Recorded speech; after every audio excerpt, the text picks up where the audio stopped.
Hey, good morning, Facebook world. This is Cliff right here. I'm just getting ready to go on a little family vacation. I'm actually sitting in our travel trailer in front of our house right now as we're getting ready to load things up and head for a little weekend getaway over to the coast. And I've had a few people who knew that we were going over there say things like, hey, have fun, have a good time, or it's good to take a little break and to relax every once in a while. And a lot of people emphasize when they're taking a vacation or even just a little trip the idea of relaxation. But here's the problem. I found that I don't really know how to relax real well. I'm not a person that winds down and kind of just calms down. In fact, even though we're planning a, quote, weekend getaway to relax over at the coast, I actually took the time, and I know this is going to sound crazy, I took the time to create a little itinerary on my phone of what I planned on doing while we were over there at the coast so that I could eliminate the downtime. See, I know it's good to be productive. I know it's good to, have a schedule with different things in life, but I also know that I can be a little bit high-strung at times.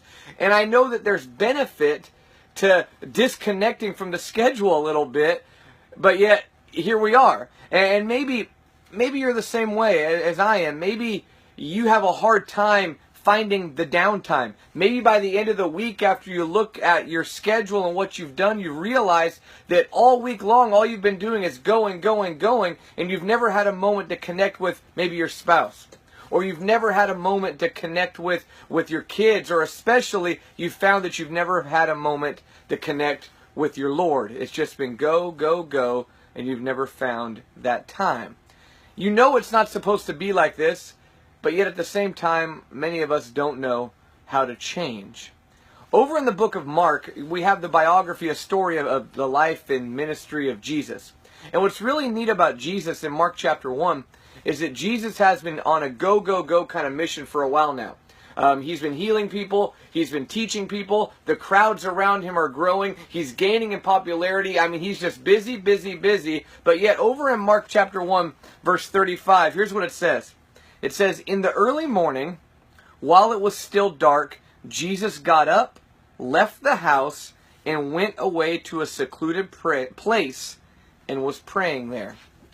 See, Jesus made the effort to disconnect, to find a quiet place. He left the hustle and bustle of his busy ministry, and all he did is he prayed.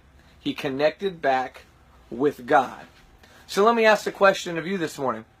Do you make the time, intentionally do you make time for God? See, Jesus did. Let that be an example to you.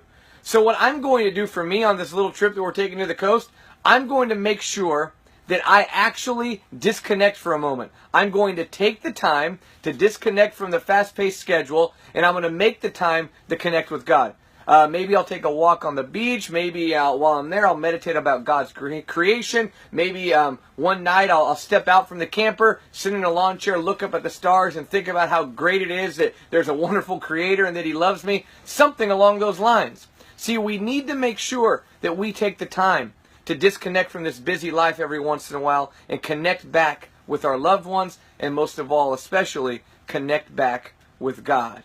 Remember what Jesus did. He got up early morning, he went out to a secluded place, and there he prayed. What a great and needed example for us that is. Thank you for tuning in today. Hope you have a blessed and wonderful weekend.